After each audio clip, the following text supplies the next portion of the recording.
Nesse momento, a gente vai entrar no estudo de 2 casos, né? São casos verídicos, casos verdadeiros que a gente tem dentro da doutrina espírita. E para que a gente, o objetivo de mostrar os casos é justamente para a gente pegar essas nuances, algumas coisas mais complexas que existem em torno desse processo da transformação moral e desse processo de adquirir essa luz interior, né, do espírito, essa túnica. Então, para que a gente consiga refletir melhor nos casos, a gente vai mostrar 2 perguntas. Renato, pode compartilhar, por favor, os slides? Muito bom, pode mostrar as perguntas. Isso. Então, a gente vai mostrar os 2 casos, e após mostrar cada um dos casos, a gente vai fazer essas 2 perguntas e pedir para que vocês respondam no chat aqui, seja do YouTube, seja da própria sala do Google Meet, e a gente vai construir um mural com o que vocês forem falando. A primeira pergunta é: o espírito em questão estava iluminado? E a segunda é: baseado no que foi apresentado, o que prova que ele havia ou não se iluminado? A primeira questão é uma pergunta de sim ou não, né? Ou seja, o espírito ele adquiriu essa luz interior, a transformação. E a segunda é um justifique a sua resposta, né? O que prova para a gente do caso que realmente ele adquiriu essa luz? Então, sem mais delongas, a gente vai para o primeiro caso. Pode passar um slide, Rê. O primeiro caso, a gente vai ver a história de um espírita chamado Frederico Figner. Frederico Figner, ele foi um espírita extremamente importante para a história do espiritismo no Brasil. Ele viveu nas primeiras décadas do século XX. E vocês vão ver que a vida dele foi realmente repleta de muitos trabalhos sociais e ações em conjunto com a doutrina espírita. A gente vai ver um vídeo agora que conta mais sobre a história dele. Pedir para Monique passar o vídeo, é isso?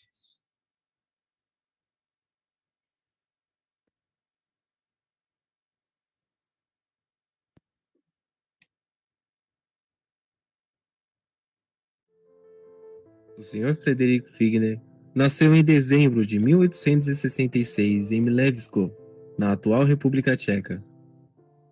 Aos 15 anos, partiu para os Estados Unidos da América, levando apenas o dinheiro para a travessia. Em 1891, embarcou num navio rumo a Belém do Pará, onde chegou sem conhecer uma única palavra do português. Naquela cidade, começou o seu próprio negócio com sucesso imediato.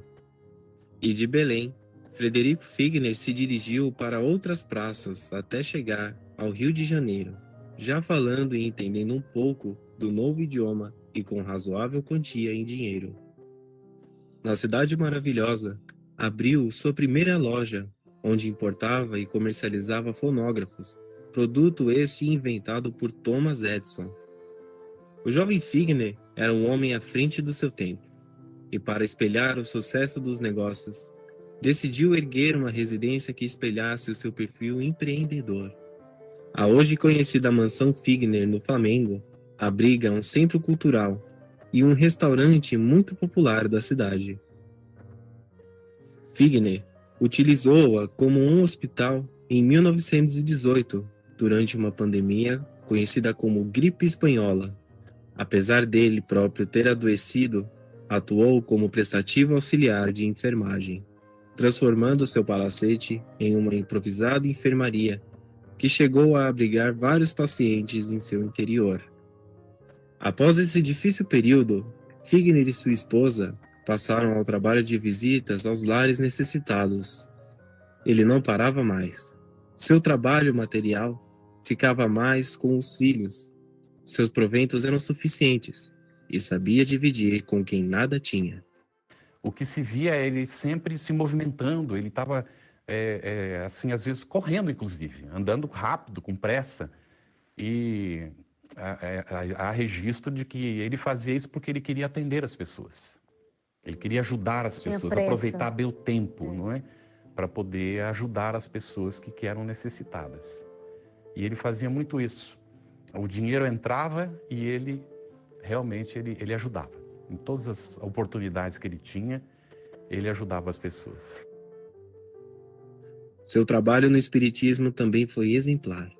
Começou de forma inesperada, e tornou-se médium curador. Trabalhando na Federação Espírita Brasileira, muitos eram os doentes que se recuperavam com os seus passes e suas preces voltadas a Deus, chegando a ditar cerca de 200 receitas por dia.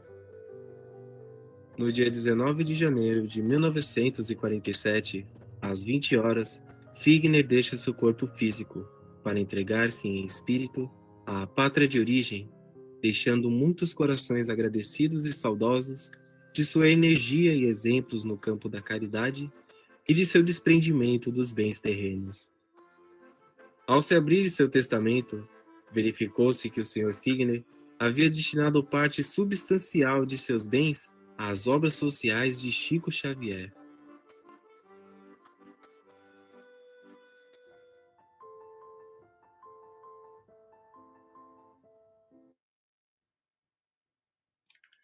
Muito bom, amigos. Vou pedir para o Renato colocar no slide, de novo, aquelas perguntas que a gente colocou no início. Então, revisando as duas perguntas. O espírito em questão estava iluminado?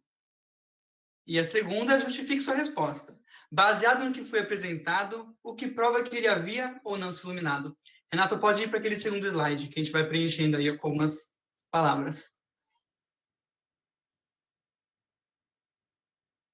Você consegue ir escrevendo?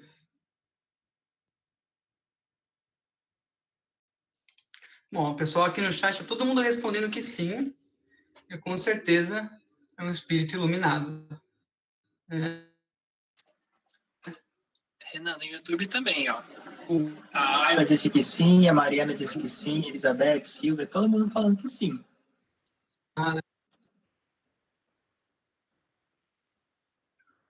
O Renato consegue compartilhar o slide novamente? No meu, acho que caiu o slide aqui.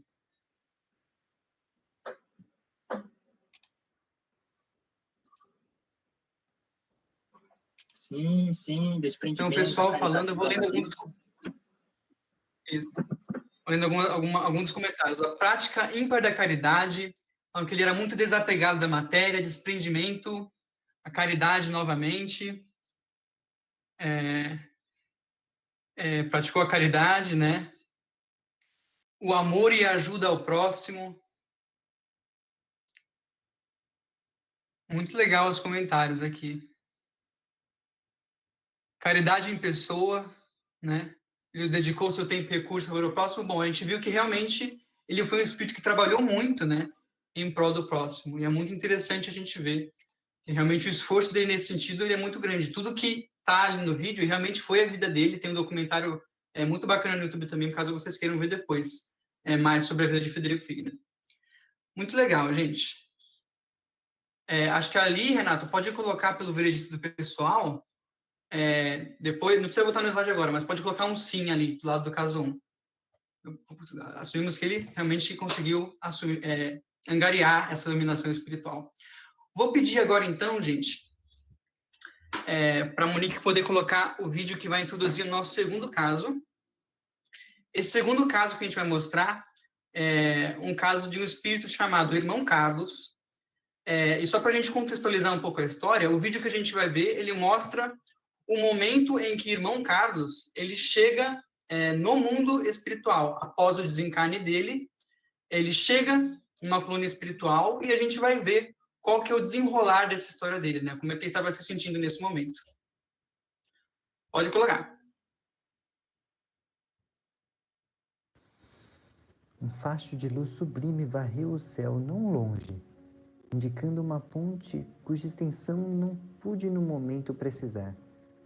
Cerrei os olhos por minha vez, naturalmente envergonhado. Teria cumprido com todos os meus deveres? Se constrangido a comparecer ante um tribunal da vida superior, estaria habilitado a apresentar uma consciência limpa de culpa? Como seriam meus atos examinados? Oi, eu pedi para a Monique parar um pouquinho, porque tem uma outra versão que tem legenda do vídeo. Vou passar para começar do início de novo, porque o texto desse vídeo é um pouco complicado. Eu acho que não tenho esse vídeo aqui. Não? Não. Ah, tudo bem, então. Pode passar esse mesmo. Se puder colocar do início, acho que é melhor.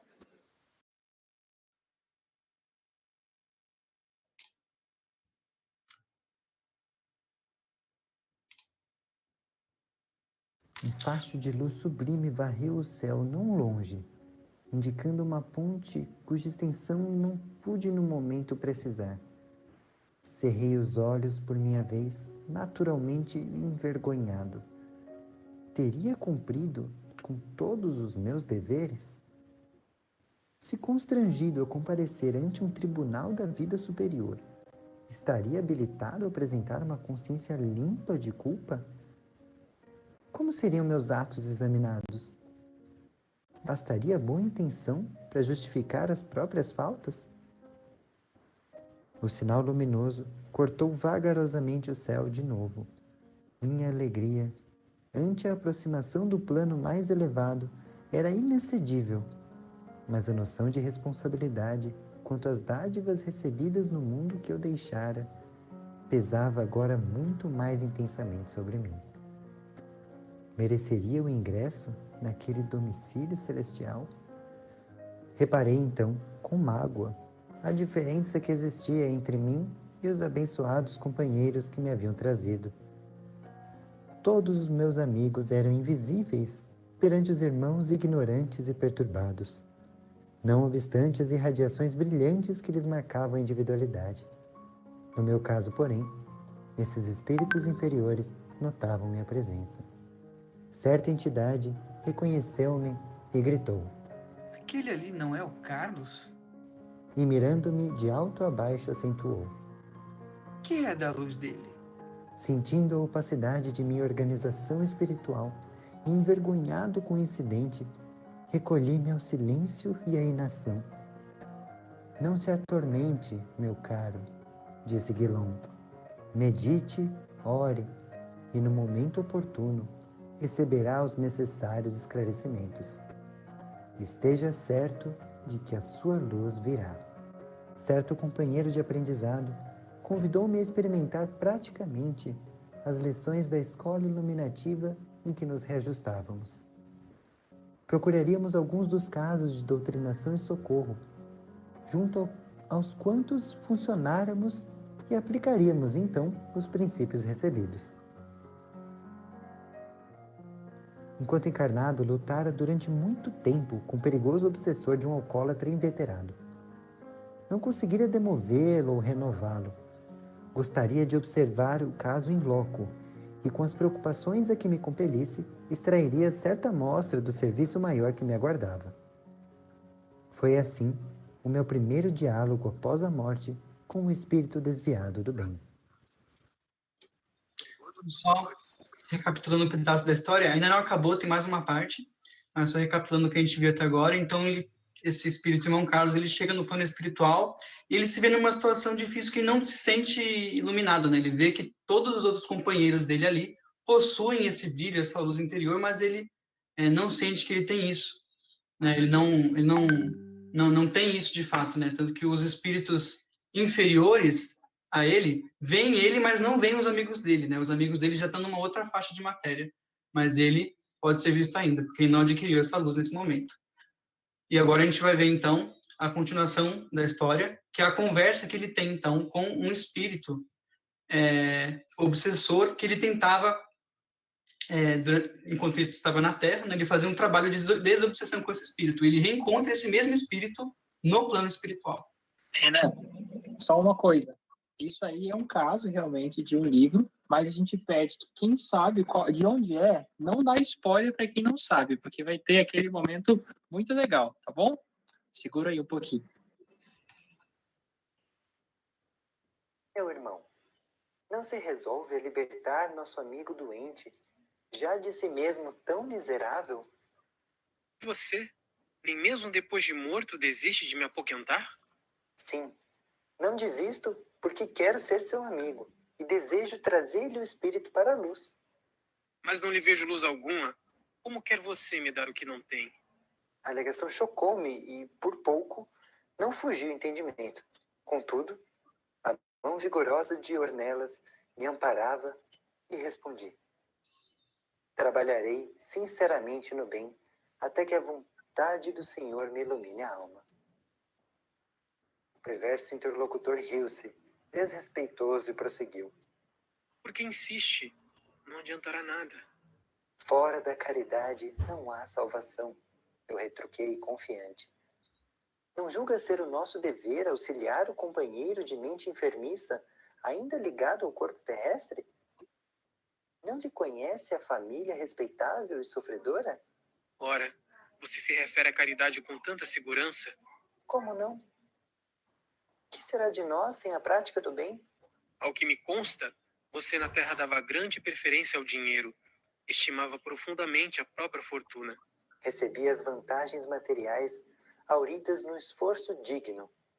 O que o Todo-Poderoso me confiou, já restituí de consciência feliz aos seus sábios desígnios.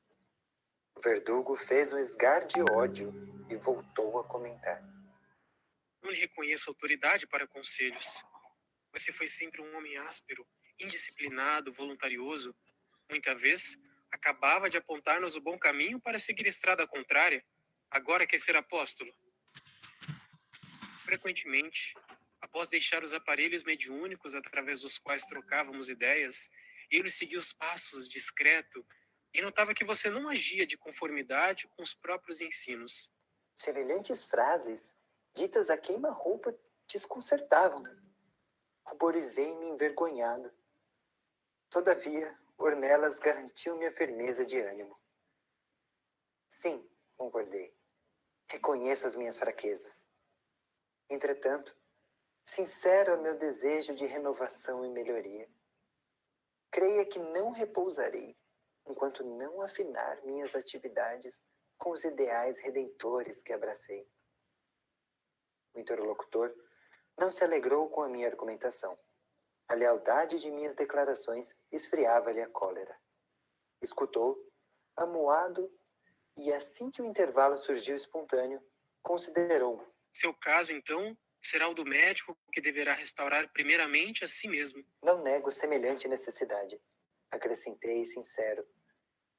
Tudo farei pelo meu próprio restabelecimento espiritual. O desditoso, em crise de desespero, lembrou-me asperamente certas falhas da experiência humana em voz alta. Mas, auxiliado por Ornelas, eu ia encontrando meios de responder sem irritação, construtivamente. Terminado longo e desagradável diálogo, em que me vi inesperadamente envolvido, aplicamos passes de socorro ao irmão encarnado, que se mantinha em aflitivas condições de enfermidade e embriaguez.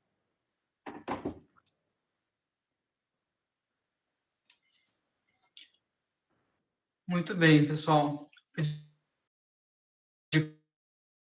Para o Renato colocar aqueles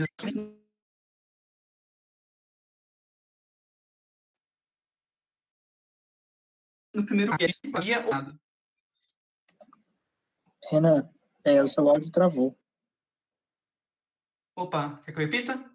Bom, basicamente eu perguntei para o pessoal novamente, né? Agora a gente está vendo o caso 2, e a pergunta que fica é, baseado, seria um espírito que se iluminou ou não, e baseado no que foi apresentado, o que prova que ele havia ou não se iluminado. Vou pedir para o pessoal responder no chat, no YouTube também, a gente vai preencher aqui mais uns tópicos.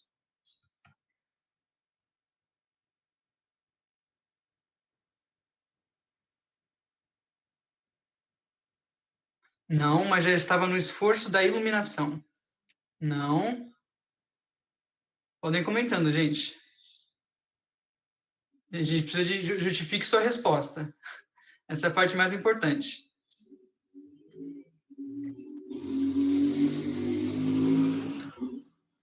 O que prova que ele havia ou não se iluminado, dentro do texto que a gente viu? Não, porém, persistiu em tentar. Carlos não praticou na própria vida o evangelho que propagou. Pode escrever essa aí. Ele não vivia o evangelho, legal, no mesmo sentido. Não, pois ele não fazia de todo o coração. A consciência cobrava uma iluminação que ele não tinha.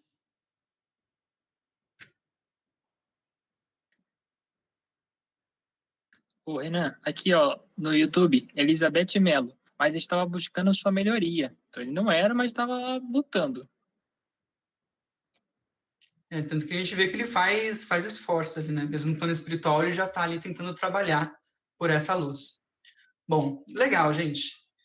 Aqui, acredito que a gente chegou a um veredito, então. Chegamos à conclusão que no primeiro caso, sim, Frederico Figner, ele chegou a essa iluminação espiritual. E aqui a gente colocou os argumentos. Olha, colaborou muito com a sociedade, praticou a caridade, desapegou-se da matéria, teve muito amor e ajuda com o próximo, muita dedicação.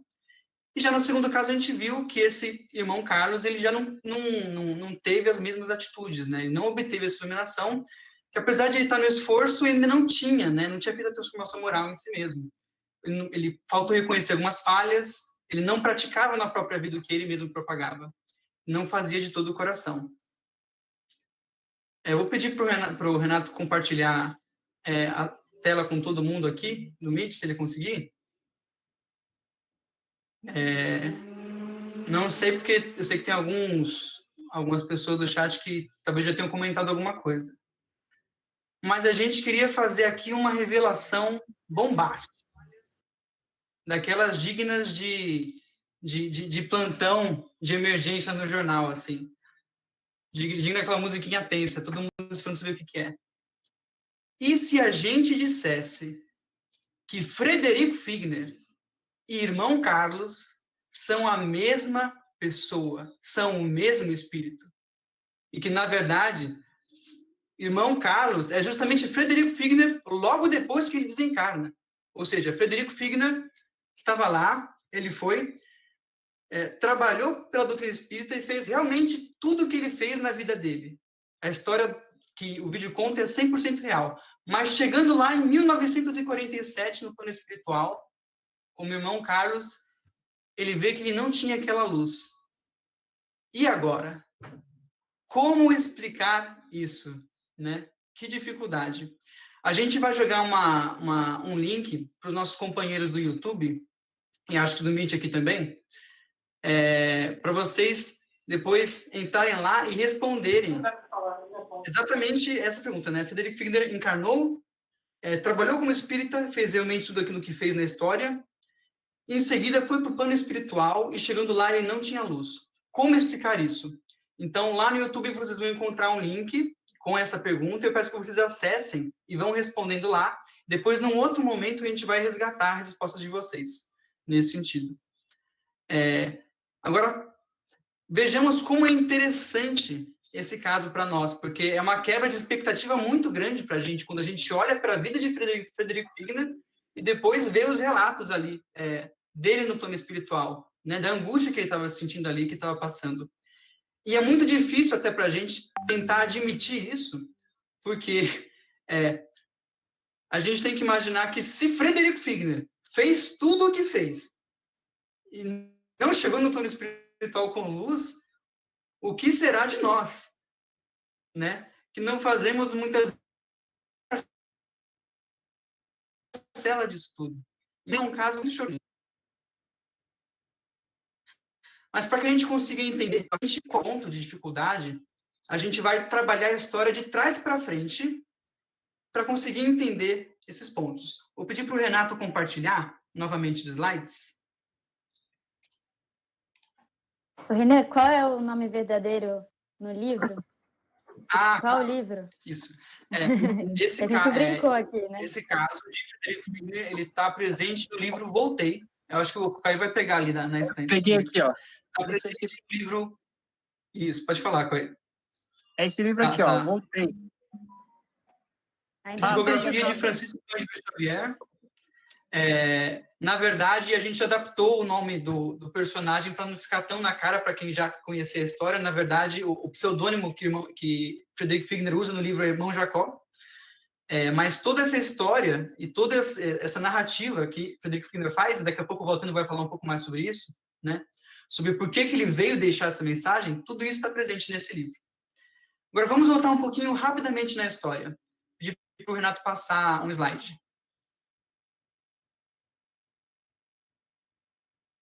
Pode passar mais um, Rê, que a gente está com o tempo um pouco apertado.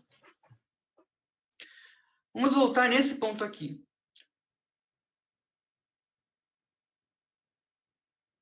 Acho que pode passar mais um, o Rê. Aqui. Não lhe reconheço autoridade para conselhos. Isso é o espírito obsessor falando com ele, no plano espiritual já. Você foi sempre um homem áspero, indisciplinado, voluntarioso. Muita vez acabava de apontar-nos o bom caminho para seguir a estrada contrária. Agora quer ser apóstolo. Pode passar mais um, Rê.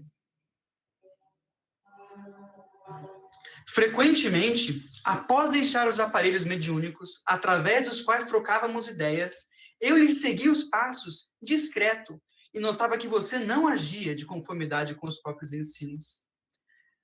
É interessante, exatamente isso que o Espírito fala. Ele fala que a personalidade de Frederico Figner era uma personalidade difícil. Ele era um homem duro, áspero. Naquele vídeo que a gente mostrou no início, como eu disse, foi retirado de uma entrevista, e nessa entrevista o próprio entrevistado ele fala que Frederico Figner, as pessoas diziam que ele tinha uma personalidade difícil, né, que ele era uma pessoa, às vezes, um pouco cabeça dura, e era o tipo de pessoa que, quando tinha uma opinião, ele falava na lata, né, não importava o que fosse. Isso, às vezes, causa dificuldades, né. Interessante a gente notar aqui que Frederico Figner, de fato, trabalhou muito o exterior.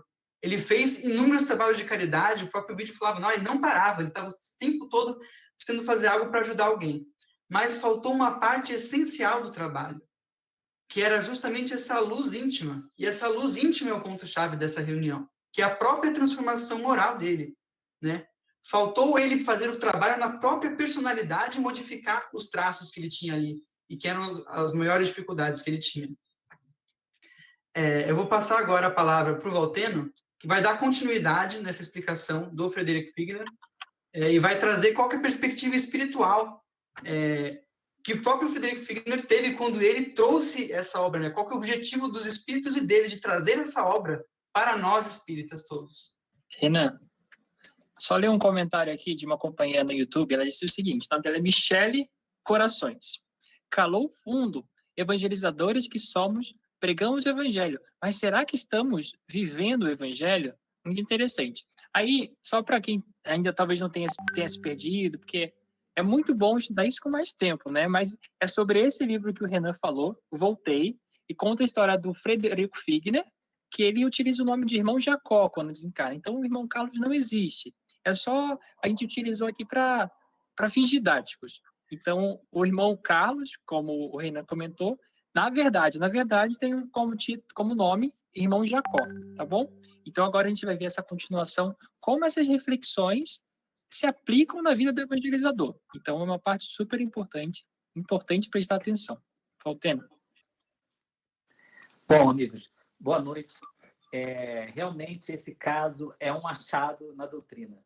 E é uma bênção ter um Chico Xavier para trazer essa informação do plano espiritual para a gente, né? E não foi por acaso, não é à toa. É porque, muitas vezes, a gente se ilude com muita coisa. E, bom, primeiro, o que ele deveria ter feito dentro de si mesmo? Ele deveria ter se transformado.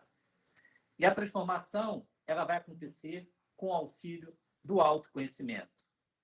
A nossa reunião não está estudando a questão do autoconhecimento em si, mas ela está mostrando como é grave, como é importante para a vida de qualquer um de nós, em especial para o trabalhador espírita, fazer o trabalho de conhecer a si mesmo, né? Então, a gente lembra a palavra do Reino de Deus, e nela a gente vê que conquistar esse reino é o mesmo que chegar à perfeição, vamos dizer assim, né? É o trabalho de aperfeiçoamento. E para que a gente chegue a essa perfeição, nós temos que transformar os vícios em... Então, é preciso que eu conheça errado em mim para eu poder um ponto muito... Pergunta que a gente fez isso. E é interessante, aquela frase, eu peço para o Renato colocar, é que o reino de Deus ele não vem com aparência exterior.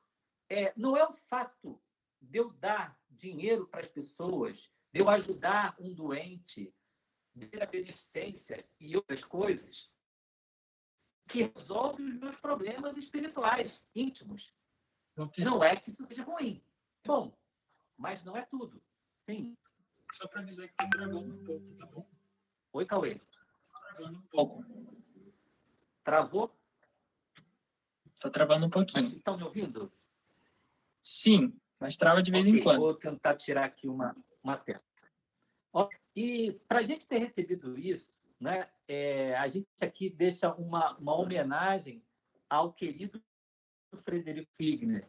A essa altura do campeonato já é amigo nosso, porque a gente já trabalhou esse tema mais de 10 vezes nos seminários com trabalhadores, com evangelizadores, e ele teve a coragem e a humildade de se expor, o que foi super difícil, porque ninguém queria acreditar nele, nem os médiuns da casa espírita que ele trabalhava.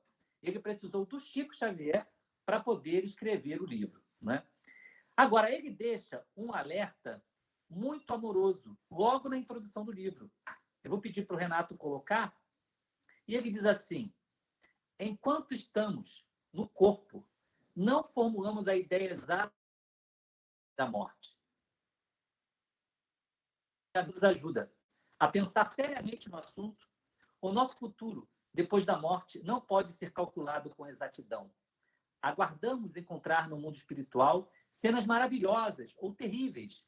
Entretanto, os fenômenos morais dentro de nós são sempre fortes e inesperados. Antes da passagem, tudo me parecia infinitamente simples. A gente faz uma pausa aqui e faz uma reflexão. Que fenômenos morais são esses? Nós realmente conseguimos olhar dentro de nós e identificar o orgulho, o egoísmo, a vaidade, os vícios de sensualidade ou outros vícios de forma geral? Essa é uma questão que é muito importante para a gente, porque nós provavelmente sabemos acertar todas as expressões exteriores do nosso corpo, né? Tanto para nos aprumarmos para uma saída de casa, mas o trabalho mais importante, que é a higiene íntima, nós ainda não sabemos fazer isso adequadamente. Isso, para um mundo de regeneração, quer dizer, nós ainda estamos numa condição ainda tão, mas tão pequena, que isso ainda é uma coisa distante. E se nós fizermos uma entrevista, mesmo entre os espíritas, para saber quantos disciplinadamente executam o que Santo Agostinho solicitou para que fosse feito toda noite, se nós fizermos essa enquete, dificilmente nós vamos ter uma grande maioria fazendo isso, né? É difícil fazer qualquer generalização, mas é um ponto importante para a gente de alerta para o autoconhecimento. Vamos passar? E aí eu vejo um carinho enorme dele. Ele é um trabalhador espírita super dedicado. Olha o que ele escreve. Ó, meus amigos do espiritismo, que amamos tanto, é para vocês, membros da grande família que tanto desejei servir, que grafei essas páginas, sem a presunção de convencer. Não se acreditem quitados com a lei por haverem atendido a pequeninos deveres de solidariedade humana. Gente, ele chama toda aquela ação dele de pequeninos deveres de solidariedade humana. Muitas vezes, porque nós trabalhamos semanalmente na campanha do quilo, na distribuição de cestas, nós nos achamos os campeões da caridade. E não é bem assim. É importante, voltamos a falar, mas não é só isso. Bom, ele faz um apelo muito carinhoso para os espíritas. E antes que eu participo 2 ou 3 vezes ou mais da atividade do Centro Espírita, que eu estou de autoiluminação.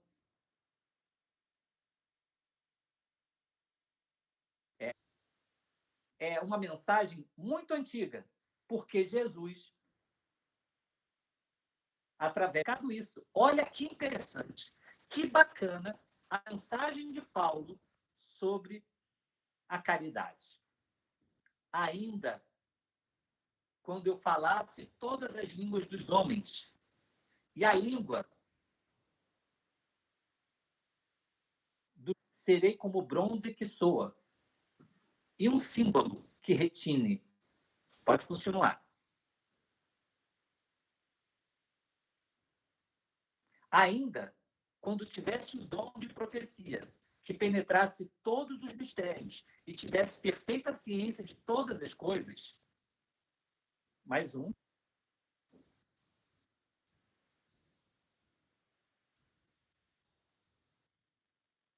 Ainda, quando tivesse a fé possível, até o ponto de transportar montanhas, se não tiver caridade, nada sou. Pode passar. Veja, a pessoa tem fé e transporta montanhas. Deve fazer obras maravilhosas, mas ainda não é nada. E quando houver distribuído os meus bens para alimentar... sumiu ali, eu vou ler do outro texto aqui. Corpo para ser queimado. Se não tivesse caridade, tudo isso de nada me serviria. Vejam, a pessoa pegou todos os bens, vendeu e distribuiu tudo para os pobres. Além disso, ela tinha uma fé tão grande, que ela entregava o corpo para ser queimada. Quer dizer, ela tinha um desprendimento total. Mas, não tivesse caridade, tudo isso de nada serviria. A caridade, ou o amor, é a junção de todas as virtudes. Quando alguém verdadeiramente conquista essa caridade, é como se conquistasse o reino dos céus, porque é a reunião de todas as virtudes. E aí, o Paulo, ele traz a explicação maravilhosa, né? Trazendo todas as virtudes, coisas íntimas da gente. Pode passar, Renato. Ele diz assim, olha a explicação de Paulo sobre caridade. A caridade é paciente, como nós, né? Muito paciente. É branda e benfazeja. A caridade não é invejosa, não é temerária, nem precipitada, não se enche de orgulho, não é desdenhosa, não cuida de seus interesses, não se agasta nem se azeda com coisa alguma, não suspeita mal, não se rejubila com a injustiça, mas se rejubila com a verdade. Tudo suporta, tudo crê, tudo espera, tudo sofre. Vejam, a explicação de Paulo é a negação de todos os vícios e a afirmação das virtudes. Ele exalta a bondade, a brandura, a paciência. Imagine uma pessoa que não se agasta com nada. Somos assim, verdadeiramente?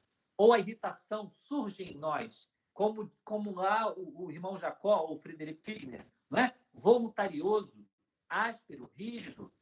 Será que ele é o retrato nosso também? Pelo menos em parte? São perguntas importantes, porque não vamos nos iludir. Eu sou um evangelizador, eu ensino às crianças do Espiritismo, o Evangelho de Jesus. Então, estou lá, eles a entrar no reino dos céus. Será que é isso? Nosso trabalho aqui é fazer essa quebra de paradigma. Em seguida, a Paulo, nós temos o próprio Kardec trazendo, e a gente vai repetir a frase dele, reconhece-se o verdadeiro espírita pela sua transformação moral e pelos esforços que emprega para domar suas inclinações mais. Bom, acho que aqui a coisa está muito clara para a gente. O verdadeiro espírita, ou cristão verdadeiro, ou aquele que quer se iluminar, ele vai fazer esforços para se transformar e vai conseguir domar alguma coisa. Ele não pode sair dessa encarnação como chegou.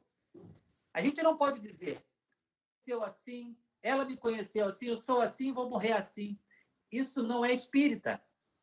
Ao contrário, é retrógrado, é querer manter estacionado, e nós não queremos estacionar.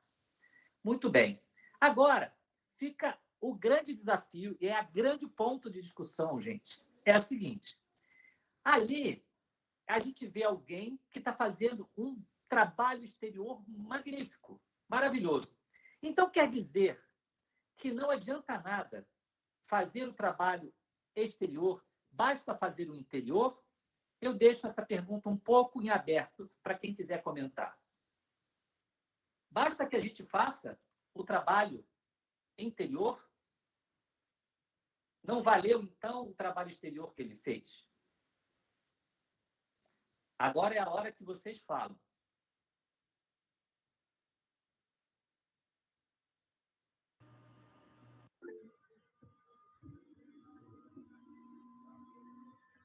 Tem que ser a união dos dois. Nós reencarnamos para nos melhorarmos. Alguém quiser falar, pode falar. Temos que praticar caridade material e nossa melhora moral. Os dois. Muito bem, gente. Eu entendi que vocês preferem escrever. Tá ótimo. Vocês vão conquistar o reino dos céus assim mesmo. Muito bem. Não existe uma incompatibilidade, uma disputa entre o trabalho exterior e o trabalho interior. Não é? Na verdade, se uma pessoa faz um bom trabalho interior, ela não vai ficar isolada num monastério ou num mosteiro zen, né, fazendo um trabalho apenas de contemplação da natureza do universo. Se a pessoa faz um trabalho interior, ela não vai apenas cultivar o seu bem-estar. Ah, vou cuidar de mim, vou fazer um trabalho para resolver. Não é isso. O trabalho verdadeiro interior vai impulsionar a pessoa para as ações exteriores, para a caridade, para a ação do bem. Quanto mais profundo for que a pessoa encontrar Deus dentro de si, Deus vai falar mais alto. Vai e faz. E agora? Agora é a hora de fazer o bem. Vai ter os pés ligeiros e as mãos ativas. Vai trabalhar com muito vigor para minorar a dor onde ela estiver. Então, não faz sentido alguém fazer um trabalho interior muito bem feito e não ajudar ninguém. Não tem nenhum sentido. Isso não é caridade, né? A gente vê aqui que o evangelizador ele tem um sentimento de levar o alimento espiritual para as crianças. Ele vai ser dedicado nessa tarefa, mas ele precisa construir esses valores em si. Eu não consigo fazer um bom trabalho de semeadura na mente infantil, o desejo de servir a Deus, né? Ensinar ela que é preciso sacrifício, se eu não tenho o meu esforço de viver aquilo.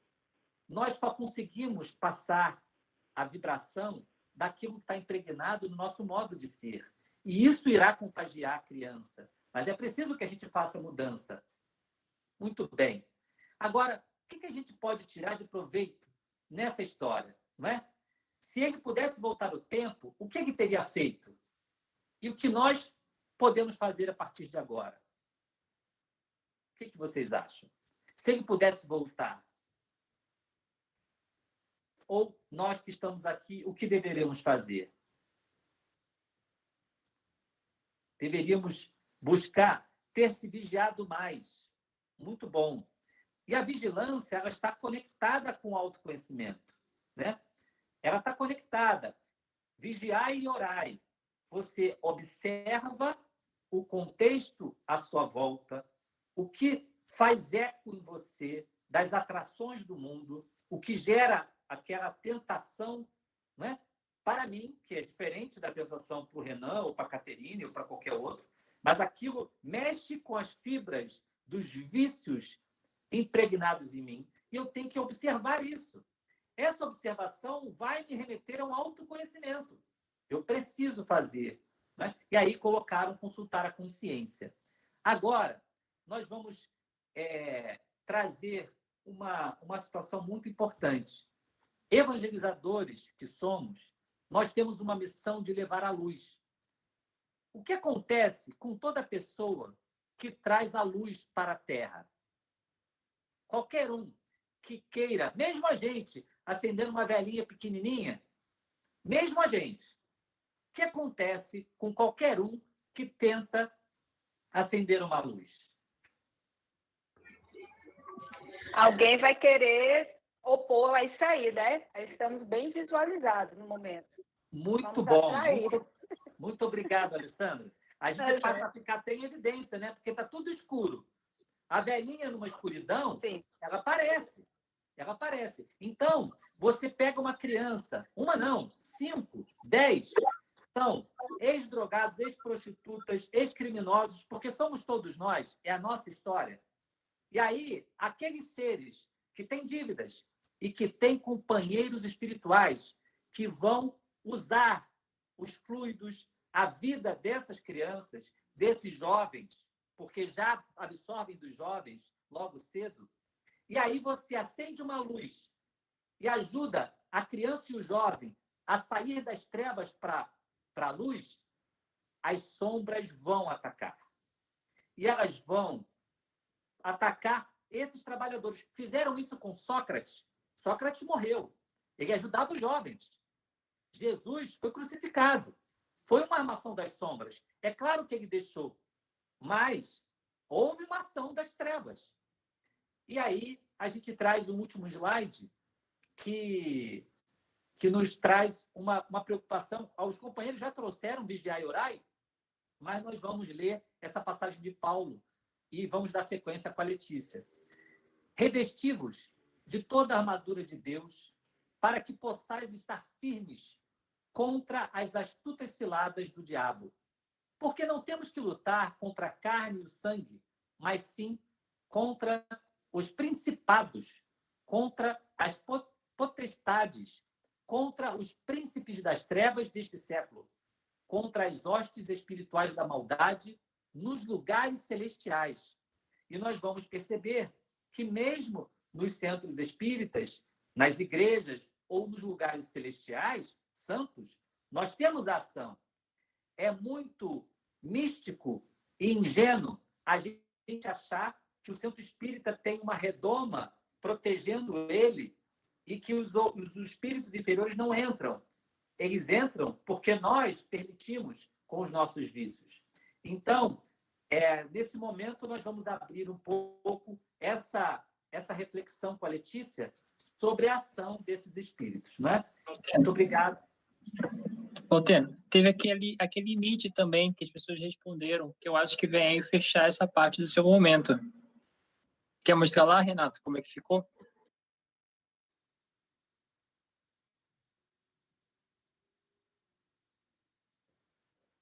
Gente, isso aí foi uma construção de todos, hein?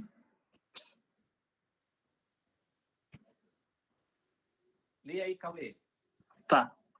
A pergunta que a gente fez foi: o Frederico Figner encarnou, foi espírita e realizou as obras que vimos na história. Mas ao desencarnar, se vê sim luz. Como é que explicar isso? Então a gente tem algumas perguntas, algumas respostas aí. Ainda haviam campos que precisavam ser trabalhados em sua intimidade, para que essa luz pudesse apresentar-se em maior grau. No seu íntimo, não se modificou. Plantou segundo as intenções? Dizia assim, pensando mal. Não se aplicou ao conhecimento espírita para si. Suas ações... Pega uma outra aí, Renato.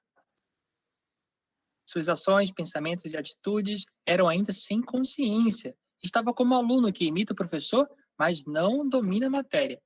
Acho que tem muitas respostas aí, mas acho que tem bastante a ver com o que você falou, né, Valtena? Sim. Eu esqueci de trazer um ponto que era como a doutrina fala da caridade, né, que a gente traz o BIP, benevolência para com todos, indulgência e perdão das ofensas. Isso está correlacionado porque as ações da pessoa têm que ter tudo isso. Eu, sinceramente, não posso avaliar se o Frederico Figner não tinha um sentimento bom. Eu sinceramente, acho que ele tinha muitos bons sentimentos e que ele foi recebido por ninguém menos que Bezerra de Menezes. Será uma honra se cada um de nós aqui pudesse ser recebido por Bezerra de Menezes. Mas o ponto não era esse. Era que ele precisava fazer mudanças em si, abrandar os hábitos, os sentimentos, os costumes, ser mais evoluído no sentido de aperfeiçoamento. E eu acho que esse é o ponto. E para a gente é muito difícil julgar o querido Frederico Figner. Acho que ele foi um homem muito valoroso, tem os seus méritos, apenas trouxe a lição para a gente que para se iluminar é preciso mais um pouco. Muito legal. Então, antes de passar para a Letícia, só alguns comentários. A gente tem 143 pessoas aqui no Meet. No YouTube, a gente tem 405 agora. Muito legal todos os companheiros nessa noite de sexta-feira, estudando um tema super importante que é o autoconhecimento. Só lembrar uma coisa que a gente de vez em quando comenta, que é o WhatsApp. A gente tem aqueles grupos no WhatsApp para divulgação desses encontros, dos materiais. A gente manda tudo lá. Não é aquele grupo que a gente vai mandar boa noite, boa tarde, apesar que a gente gostaria muito de conversar com todos.